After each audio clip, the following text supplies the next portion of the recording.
Item ಯಾವುದೇ ಇರಲಿ try ಮಾಡಿ ಆಚಿ ಚಿಕನ್ ಮಸಾಲಾ. ಹೇಗಿತ್ತು ಸರ್ ನಿಮ್ದು ಮತ್ತೆ ರಾಮಕೃಷ್ಣ ಹೆಗ್ಡೆ ಸರ್ ಅವರ ಒಡನಾಟ? ಅವರಿಂದನೇ ರಾಜಕೀಯ ಶುರು. ಅಲ್ಲ, ಅವರೇ ನಿಮ್ಮೊಂಥರ ಗುರು. ಅವರು ನನ್ನನ್ನು ಕರೆದಿದ್ದು ಹೌದು. ಗೌರಿಬಿದನೂರು ತಾಲೂಕಿನಲ್ಲಿ MLA ಚುನಾವಣೆ 1983ರಲ್ಲಿ ಅವರು ಚೀಫ್ ಮಿನಿಸ್ಟರ್ ಆಗಿದ್ದರು. 85ರಲ್ಲಿ ಯಾವುದೋ ಒಂದು ಕೇಸ್ನಲ್ಲಿ ರಾಜೀನಾಮೆ ಕೊಡಬೇಕಾಗಿ ಬಂತು. ಕೊಟ್ಟ ಮೇಲೆ ಮ್ಯಾಂಡೇಟ್ ಹೋಗೋಣ ಅಂತ ತಿರ್ಗಾ 2 ವರ್ಷಕ್ಕೆ ಚುನಾವಣೆಗೆ ಹೋದರು. ಆವಾಗ ರಾಮಕೃಷ್ಣ ಹೆಗ್ಡೆ ಅವ್ರ ಮೇಲೆ ಚುನಾವಣೆ ನಿಂತಿತ್ತು. ಅವರು ಕಾಂಗ್ರೆಸ್ ವರ್ಸಸ್ ಜನತಾದಳ. ಆವಾಗ ಕಾಂಗ್ರೆಸ್ಸಿನ ವಿರುದ್ಧವಾದ ಇಂದಿರಾ ಗಾಂಧಿ ಅವರ ಪಾರ್ಟಿಯ ವಿರುದ್ಧವಾದ ಪಕ್ಷ ಜಯಪ್ರಕಾಶ್ ನಾರಾಯಣ ಅವರು ಕಟ್ಟಿದಂಥ ಪಾರ್ಟಿ. ರಾಮಕೃಷ್ಣ ಹೆಗ್ಡೆ ಅವರು, ದೇವೇಗೌಡರು, ಬೊಮ್ಮಾಯಿ, JH ಪಟೇಲ್ರು, ದಿಗ್ಗಜರು, ರಾಚಯ್ಯನವರು ಇವರೆಲ್ಲ ಮುತ್ಸದ್ದಿ ರಾಜಕಾರಣ ಇದ್ದಂಥ ಪೀರಿಯಡ್ನಲ್ಲಿ ಆಗ ನಾವು ಮುಖ್ಯಮಂತ್ರಿಗಳಿಗೆ ಏನು ಅನ್ನಿಸ್ತು, ಈ ಸತಿ ಚುನಾವಣೆನ ಬರೀ ಸೀನಿಯರ್ಸ್ಗೆ ಕೊಡೋದು ಬೇಡ, ಒಂದು 15-20 ಜನನ ಯಂಗ್ಸ್ಟರ್ಸ್ನ ತರೋಣ, ವಿದ್ಯಾವಂತರನ್ನ, ಬೇರೆ ಬೇರೆ ಫೀಲ್ಡಲ್ಲಿರೋರನ್ನ. ಯಾಕೆ ನನ್ನ ಹೆಸರಿನಲ್ಲಿ ಚುನಾವಣೆ ನಡೆಯುತ್ತೆ, ಗೆದ್ದರು ಗೆಲ್ಲಿ ಅವರು, ಆ ಲೆಕ್ಕದಲ್ಲಿತ್ತು. ಅಂಥ ಟೈಮ್ನಲ್ಲಿ ಕಲಾವಿದರಿಗೂ ಯಾರಿಗಾನ ಕೊಡಬೇಕು, ಸಾಹಿತಿಗಳಿಗೆ ಅಂತ ಮನಸ್ಸಿಗೆ ಬಂದಿತ್ತಂತೆ. ಅಂಥ ಆಕಸ್ಮಿಕ ಅಂತ ಹೇಳಿದೆ. ಆ ಗೌರಿಬಿದನೂರಿನಲ್ಲಿ 5-6 ಜನ ಆಸ್ಪಿರೆಂಟ್ಸ್ ಕಿತ್ತಾಡ್ತಾಯಿದ್ರು ಸೀಟ್ ತಗೊಳಕ್ಕೆ.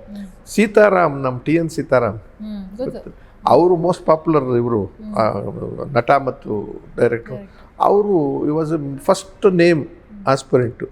ಬಟ್ ಬೈ ಬ್ಯಾಡ್ ಲಕ್ ಏನೋ ಅವ್ರು ಬ್ರಾಹ್ಮಣ. ಅಲ್ಲಿ ಬ್ರಾಹ್ಮಣ ಪ್ರಶ್ನೆ ಬರೋದಿಲ್ಲ. ಅಲ್ಲಿ ಟಿಕೆಟ್ ಕೊಡುವಾಗ 5 ಜನದ ಕಿತ್ತಾಡ್ತಿರ್ಬೇಕಾದ್ರೆ ಇವ್ರ ಹೆಸರೇ ಫಸ್ಟು. ಆಗ ಅವರು ಸಾಹಿತಿ ಬ್ರಾಹ್ಮಣರು ಕೊಡ್ಬೋದು ಅಂತ ಪ್ರಶ್ನೆ ಬಂದಾಗ ನಾನು ಅಲ್ಲಿ ಇನ್ನೊಂದೇನಿತ್ತು ಅಂದರೆ ಅನಂತ್ ನಾಗ್ ಶಂಕರ್ ಆಲ್ರೆಡಿ ಹೆಗ್ಡೆ ಅವ್ರ ಜೊತೆ ಸೇರ್ಕೊಂಡು ಪ್ರಚಾರ ಮಾಡ್ತಿದ್ರು ಈ ಪಾರ್ಟಿ ಬಗ್ಗೆ.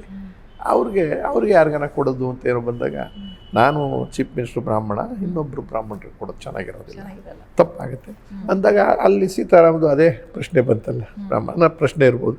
ಇನ್ನು ವಿಕ್ರಾದವರು ಒಂದಾಗಲೇ ಇಲ್ಲ. ಅವರು ಕೊನೆಗೇನಾಯಿತು, ಯಾರಾದರೂ ನೀವು ಒಬ್ರಿಗೆ ಹೇಳಿ ಟಿಕೆಟು ನಾನು ಕೊಡ್ತೀನಿ, ಅದು ನೀವು ಇಷ್ಟು ಜನ ಕಿತ್ತಾಡಿದ್ರೆ ಯಾರಿಗೆ ಕೊಟ್ಟರು 4 ಜನ ಸೋಲಿಸ್ತೀರಾ, ಈ ಥರದ್ದೆಲ್ಲ ಬಂದಾಗ ಮುಖ್ಯಮಂತ್ರಿಗಳು ಹೇಳಿದ್ದೆ ಅವತ್ತಿಗೆ. ಅದು ನಾನೆಲ್ಲ ಮದ್ರಾಸ್ನಲ್ಲಿದ್ದೆ, ನಾಗಾಭರಣದ ಪಿಕ್ಚರಲ್ಲಿ ಶೂಟಿಂಗ್ ಮಾಡ್ಕೊಂಡು, ಅಂಬರೀಷು, ಶೇಖರ್ ನಾಗವ್ರದ್ದು ಯಾವುದು, ಅಲ್ಲಿಗೆ ಫೋನ್ ಮಾಡಿ ಕರೆಸ್ಕೊಂಡು ಜಂಪ್ ಮಾಡಿ ಹೇಳ್ತೀನಿ, ಅದೆಲ್ಲ ಹೇಳಿದ್ದೀನಿ. ಸಡನ್ನಾಗಿ ಖುದ್ದನ್ನ ನನಗಿಷ್ಟ ಇಲ್ಲದೆ ಇದ್ದರು ಅಲ್ಲಿಂದ ಶಂಕರ್ ನಾಗ್ಗೆ ರಾಮಕೃಷ್ಣ ಹೆಗ್ಡೆ ಅವ್ರು ಫೋನ್ ಮಾಡಿ ನನಗೆ ಫೋನ್ ಮಾಡಿ ಅರ್ಜೆಂಟಾಗಿ ಬಾ ಅಂತ, ಗಾಬರಿ ಆಗಿ ನಾನು CM ಫೋನ್ ಬಂದುಬಿಡ್ತಲ್ಲ ಯಾಕಪ್ಪ ಅಂತ, ಟಿಕೆಟ್ ಕೊಟ್ಟಿದ್ದೀನಿ ಬಾ ಅಂತ. ಅವ್ರು ಏನು ಟಿಕೆಟ್ ಇದು, ನಾನು ತಾಲೂಕ್ ಪಂಚಾಯತ್ ನಿಂತಿಲ್ಲ ಅಂತ ಗಲಾಟೆ. ಶಂಕರ್ನ ಹೋಗಿ ತಿಳ್ಕೊಂಬೋಗು, ಆಮೇಲೆ ನೋಡ್ಕೊಳ್ಳೋಣ ಏನಾಗಿದೆಯೋ ಅಂತ ಶೂಟಿಂಗ್ ಬ್ರೇಕ್ ಮಾಡಿ ಮದ್ರಾಸಿಂದ ಕಳಿಸ್ಕೊಟ್ರು.